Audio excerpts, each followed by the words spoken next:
Hello, everyone. It's Michelle with the Twin Flame Warriors. Welcome to the 6th installment in our podcast series, Portrait of a Twin Flame. This is part 2 of a 4-part series. Today's portrait subject is Suzanne. Please note that this is a continuation of last week's initial episode in the series. We're trying something new by breaking our hour or more long interviews into bite-sized listening chunks. Please let us know what you think of the new format, or if you want to be a guest on our next podcast. Our email is podcast@twinflamewarriors.com. Before we begin, we want you to know that we offer coaching, mentoring, past life regression, card reading, and other services that could benefit you on your journey. Check out our menu of services today at twinflamewarriors.as.me. That's twinflamewarriors.as.me. Now, without further ado, I give you Portrait of a Twin Flame, Suzanne, Part 2. This triggered the start of my awakening. For the first time in my life, I could feel my soul. So that was the start of it. Well, how did you recognize that? What did you feel? Tell us about that. So the first night, this happened on February 22nd, 2021, which is the sync because of, 222. 222. And that's the day we released our second book. That's hilarious. Yeah, 222. Awesome. So what happened? So the first night I could just feel this light bulb and I could feel my soul for the first time ever.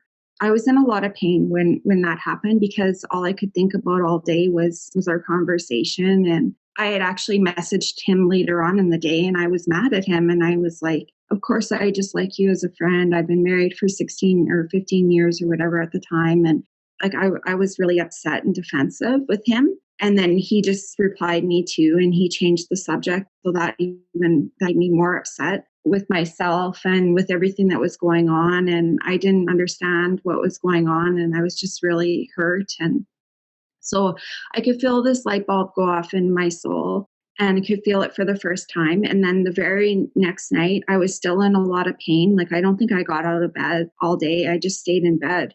The next night, I felt my whole insides, it just felt like it spilled out onto my bed.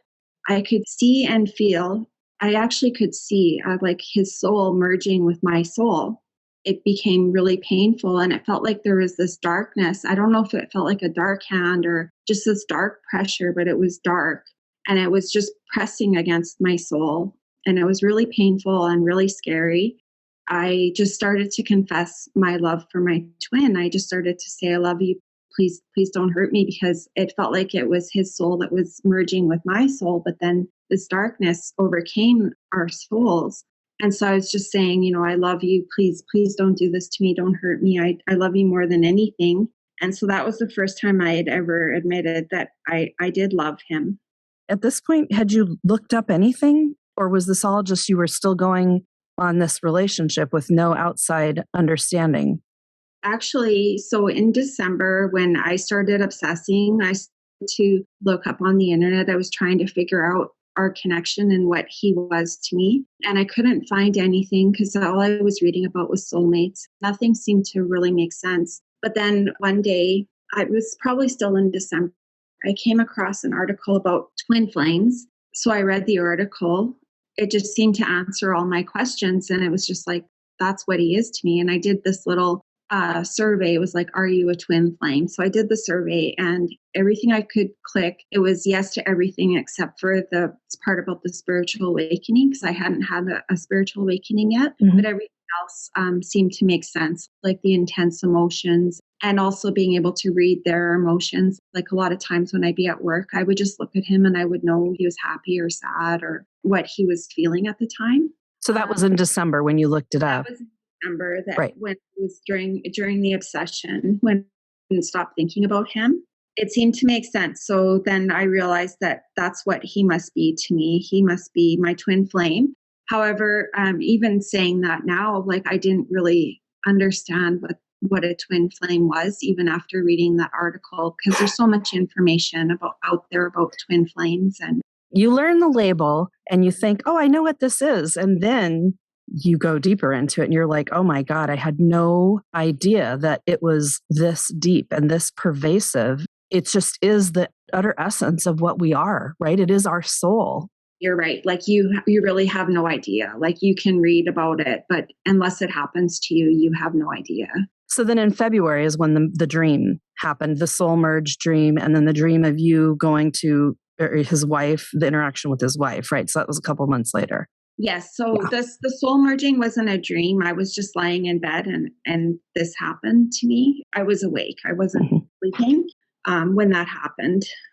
After this, I've experienced other awakenings as well. Like I had my kundalini awakening.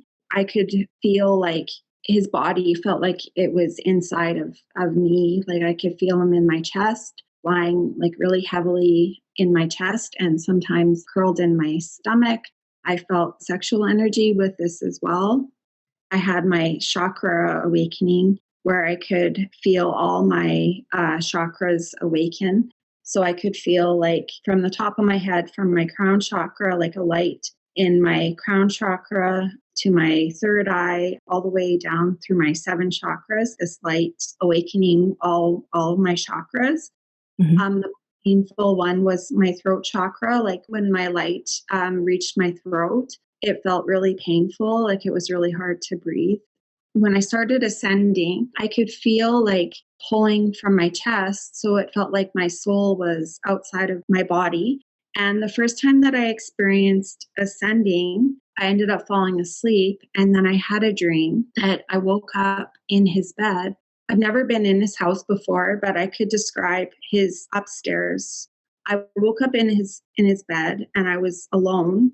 I was only wearing a t-shirt and underwear. I just got up and it was dark in his bedroom, but I walked through a hall and then I had to go through his living room and then I had to turn left and I walked into his kitchen and I was by myself. But then he came upstairs from the basement. He walked up the stairs and he was really surprised to see me. And he said, "What are you doing here?" And I said, "I can't find my pants." And then he came over and he gave me a hug and he said, "It's okay." And then I woke up.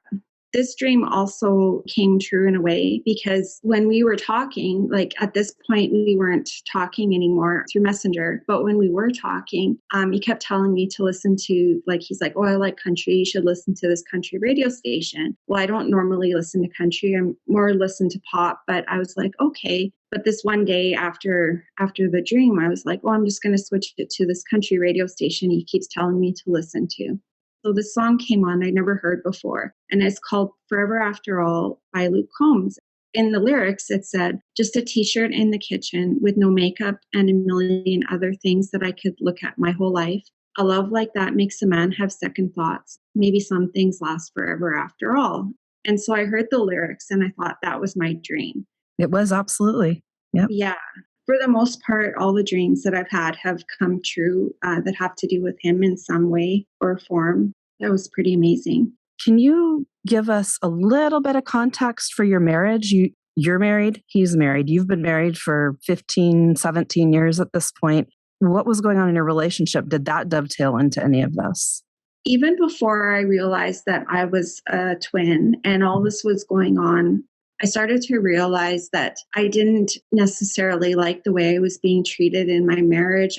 There's a lot of controlling aspect in my marriage, just with finances, because we share our money. You know, I always felt like it was one-sided, like it was always up to my husband what we were going to do with our money, or I felt like we were missing a connection. Before, I felt like I was living on autopilot. I run a daycare, so I would just get up in the morning and do my work. And then I would go do my fundraising job and I would run the girls back and forth to dance and just living my life in autopilot. Meeting this other man made me realize all the things that were missing from my life and weren't really working in my marriage. It really wasn't a huge eye-opener to me.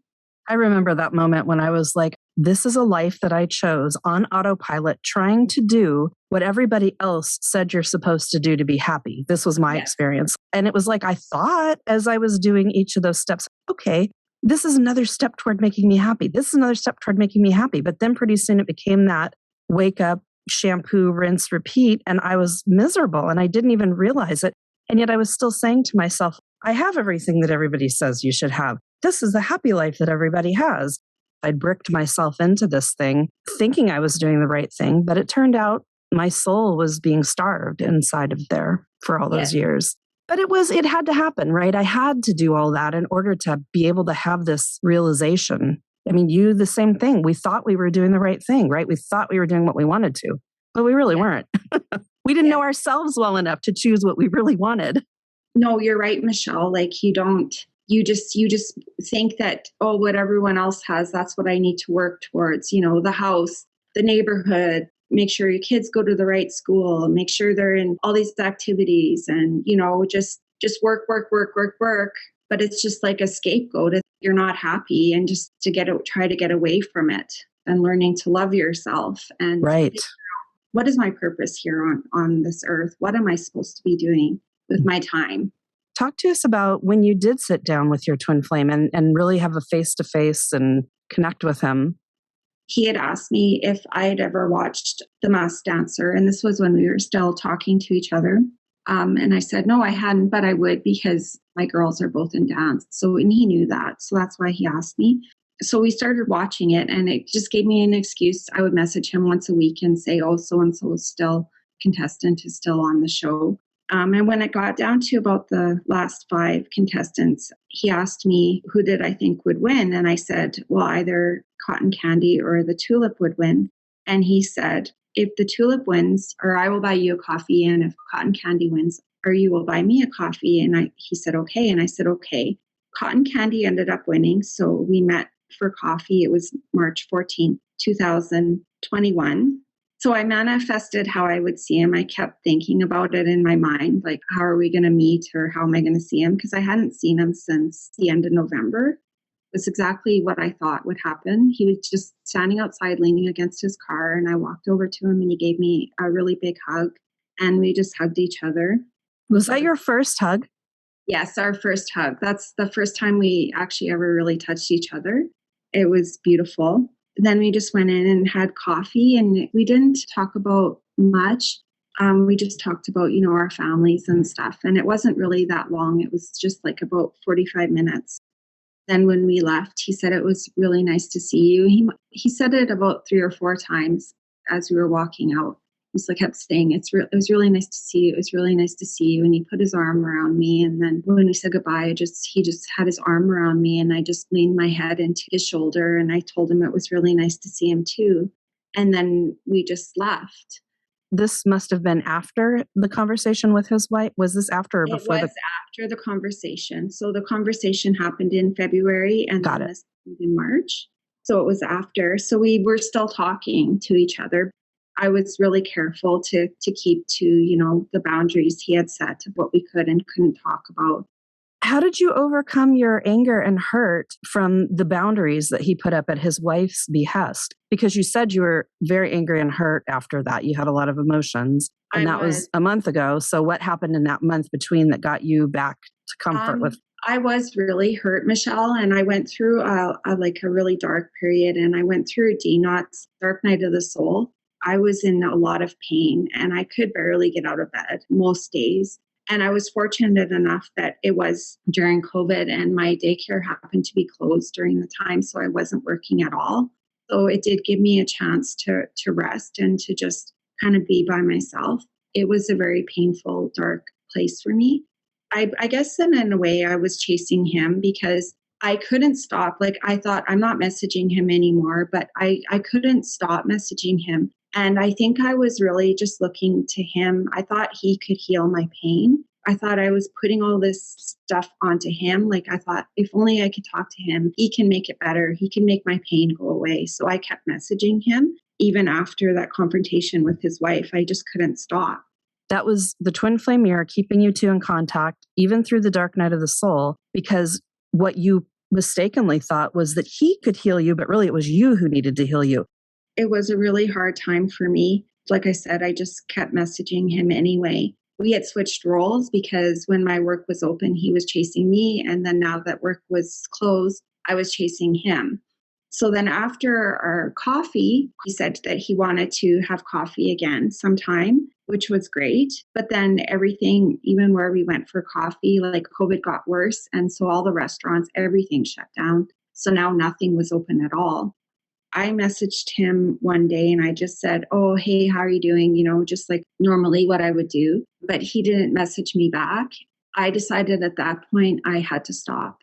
I had to stop messaging him because I just kept putting myself out there, and it really hurt when he didn't message me back. And I thought, you know what? If he wants to talk to me, he can message me, which he didn't end up messaging me. And this ended up causing another 4-month separation between us.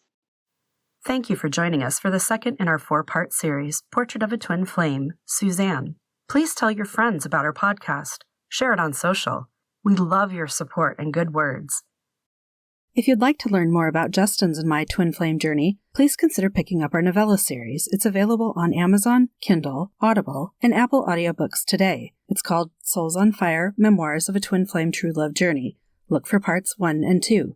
If you'd like to share your story of twin flame connection, please reach out to us at podcast@twinflamewarriors.com. Maybe we'll share your story in an upcoming episode. Thanks, and we'll talk to you next time.